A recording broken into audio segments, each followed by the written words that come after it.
2 രാജാക്കന്മാർ അധ്യായം 22. ജോസിയ രാജാവ്. ഭരണം തുടങ്ങിയപ്പോൾ ജോസിയായ്ക്ക് 8 വയസ്സായിരുന്നു. അവൻ ജെറുസലേമിൽ 31 വർഷം ഭരിച്ചു. ബോസ്കാത്തിലെ അദായായുടെ മകൾ യദീദ ആയിരുന്നു അവൻ്റെ അമ്മ. അവൻ കർത്താവിൻ്റെ മുൻപിൽ നീതിപൂർവം വർത്തിച്ചു.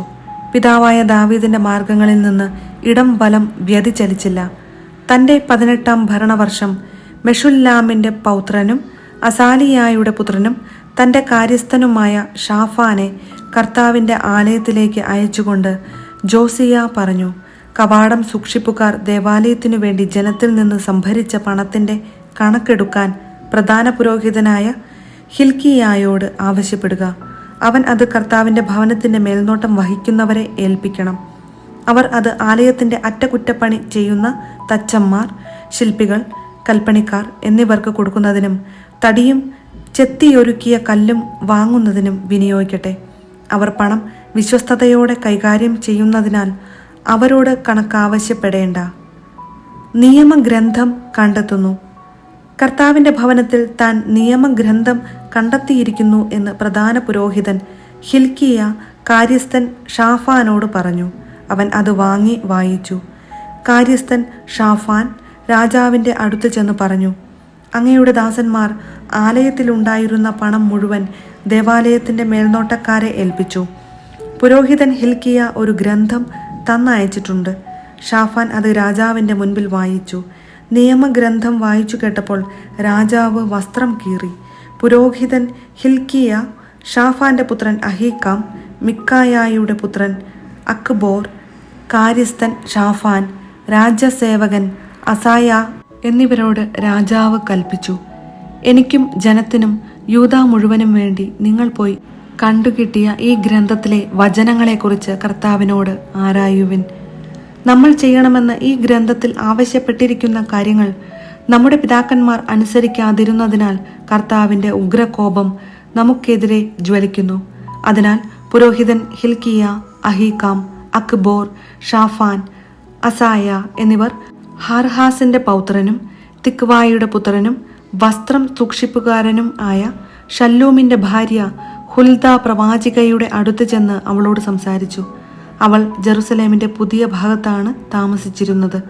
അവൾ പറഞ്ഞു, കർത്താവ് അരുളി ചെയ്യുന്നു, യൂദാ രാജാവ് വായിച്ച ഗ്രന്ഥത്തിൽ പറഞ്ഞിരിക്കുന്ന ശിക്ഷ ഈ സ്ഥലത്തിൻ്റെയും അതിലെ നിവാസികളുടെയും മേൽ ഞാൻ വരുത്തുമെന്ന് ഇസ്രായേലിൻ്റെ കർത്താവ് അരുളി ചെയ്യുന്നുവെന്ന് നിങ്ങളെ എൻ്റെ അടുത്ത് അയച്ചവരോട് പറയുക.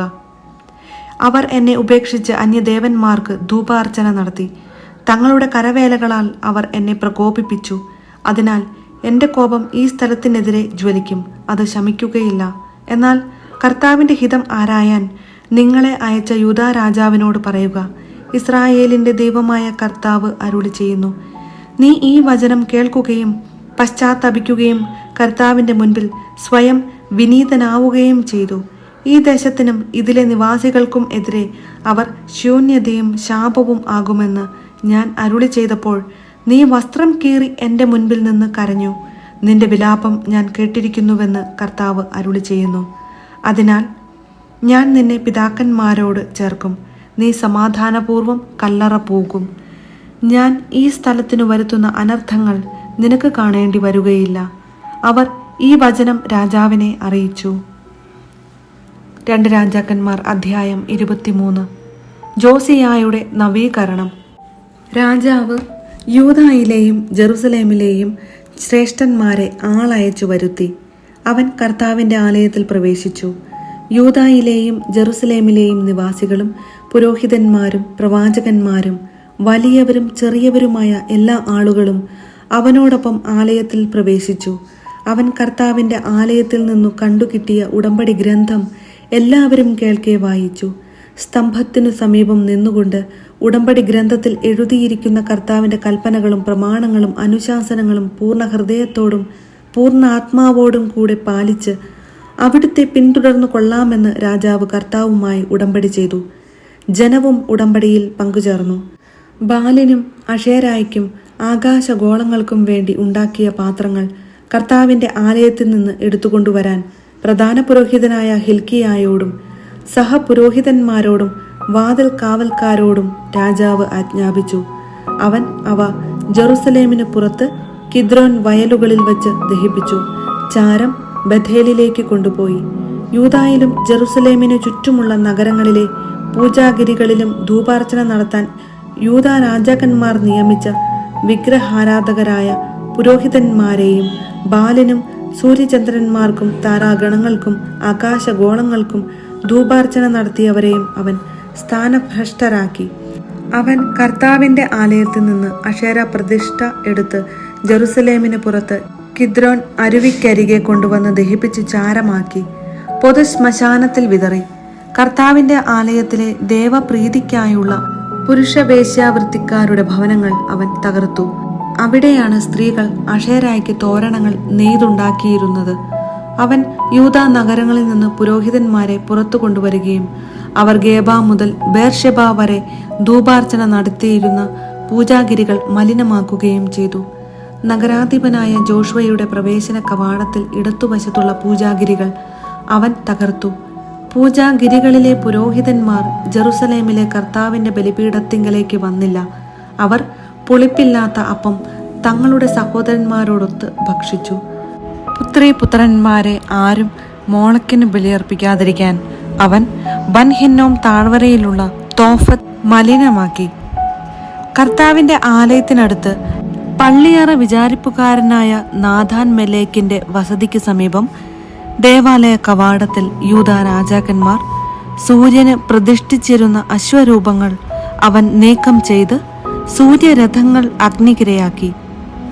ആഹാസിന്റെ മേടയിൽ യൂദാ രാജാക്കന്മാർ നിർമ്മിച്ച ബലിപീഠങ്ങളും കർത്താവിന്റെ ആലയത്തിന്റെ 2 അങ്കണങ്ങളിൽ മാനാസെ ഉണ്ടാക്കിയ ബലിപീഠങ്ങളും അവൻ തകർത്ത് ധൂളിയാക്കി കിദ്രോൻ അരുവിയിൽ ഒഴുക്കി. ഇസ്രായേൽ രാജാവായ സോളമൻ സീദോന്യരുടെ മ്ലേച്ഛ വിഗ്രഹമായ അസ്താർത്തേക്കും മൊവാബ്യരുടെ മ്ലേച്ഛ വിഗ്രഹമായ കെമോഷിനും അമോന്യരുടെ മ്ലേച്ഛ വിഗ്രഹമായ മിൽക്കോവിനും വേണ്ടി ജെറുസലേമിന് കിഴക്ക് നാശഗിരിയുടെ തെക്ക് സ്ഥാപിച്ചിരുന്ന പൂജാഗിരികൾ രാജാവ് മലിനമാക്കി.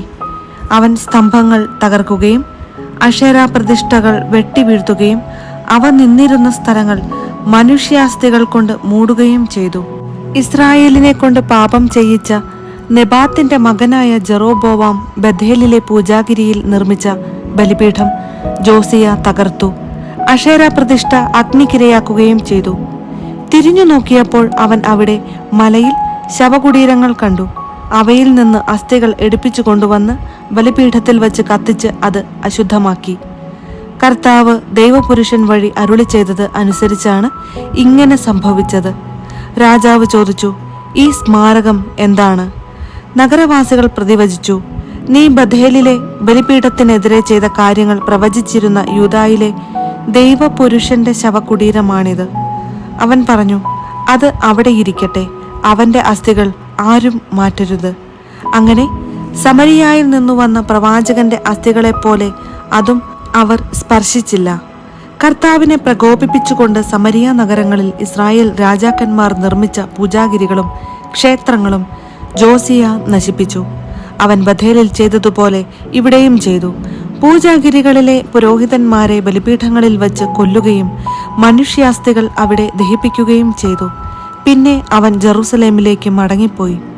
രാജാവ് ജനത്തോട് കൽപ്പിച്ചു, ഈ ഉടമ്പടി ഗ്രന്ഥത്തിൽ എഴുതിയിരിക്കുന്നതനുസരിച്ച് നിങ്ങളുടെ ദൈവമായ കർത്താവിന് നിങ്ങൾ പെസഹ ആചരിക്കണം. ഇസ്രായേലിൽ ന്യായപാലനം ചെയ്ത ന്യായാധിപന്മാരുടെയോ ഇസ്രായേലിലെയും യൂദായിലെയും രാജാക്കന്മാരുടെയോ കാലത്ത് പെസഹ ആചരിച്ചിരുന്നില്ല. എന്നാൽ ജോസിയ രാജാവിന്റെ 18ാം ഭരണവർഷം ജെറുസലേമിൽ കർത്താവിന് പെസഹ ആചരിച്ചു. കൂടാതെ പുരോഹിതൻ ഹിൽക്കിയ കണ്ടെത്തിയ നിയമഗ്രന്ഥത്തിൽ എഴുതിയിരുന്നവ നടപ്പിലാക്കാൻ ജോസിയ യൂദായിലും ജെറുസലേമിലും ഉണ്ടായിരുന്ന ആഭിചാരക്കാരെയും ശകുനക്കാരെയും കുലവിഗ്രഹങ്ങളെയും ബിംബങ്ങളെയും മറ്റ് മ്ലേച്ഛതകളെയും നിർമ്മാർജ്ജനം ചെയ്തു.